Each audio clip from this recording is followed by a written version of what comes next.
सुंदरवन के घने जंगलों में वीर नाम का एक शक्तिशाली बाघ गर्व से विचरता था। उसके पास जंगल के एक राजा के रूप में सब कुछ था। ताकत, इलाका और एक स्नेही साथी, सिया, जो उसके पहले शावक को जन्म देने वाली थी। लेकिन किस्मत को कुछ और ही मंजूर था। सिया का गर्भकाल उस समय आया जब जंगल भीषण सूखे की चपेट में था।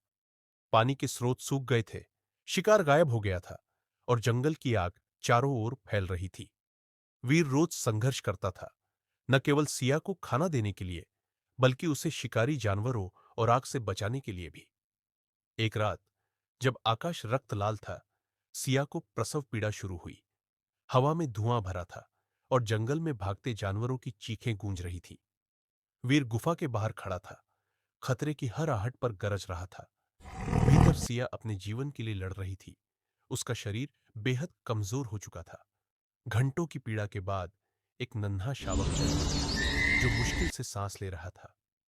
वीर भीतर भागा, पर उसकी खुशी तुरंत दुख में बदल गई जब उसने सिया की लाइफलेस आंखें देखी। उसने अपने बच्चे के लिए अपना जीवन दे दिया था। आग पास आ रही थी। वीर ने शावक को मुंह में उठाया और धधकते जंगल से भागा। उसके पंजे लहूलुहान थे, शरीर थक चुका था, लेकिन वह रुका नहीं जब तक एक दूर नदी के किनारे नहीं पहुंच गया। वहां वह गिर पड़ा, शावक को अपने शरीर से ढंकते हुए। दिन बीते। वीर ने शावक को प्यार से पाला, उसे भोजन दिया, उसे सुरक्षा दी। धीरे धीरे जंगल भी ठीक हुआ और वे दोनों भी। सालों बाद वह शावक एक शक्तिशाली बाघ बना। उसका नाम था आगाबा, जिसकी आत्मा में आग और दिल में साहस था। उसने कभी मां का स्पर्श नहीं जाना, लेकिन उसकी आत्मा में उसकी मां थी और उसके पिता के जख्म भी।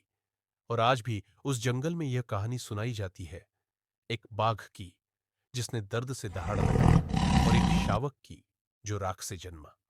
ये एक कहानी है प्रेम, संघर्ष और जीवित रहने की।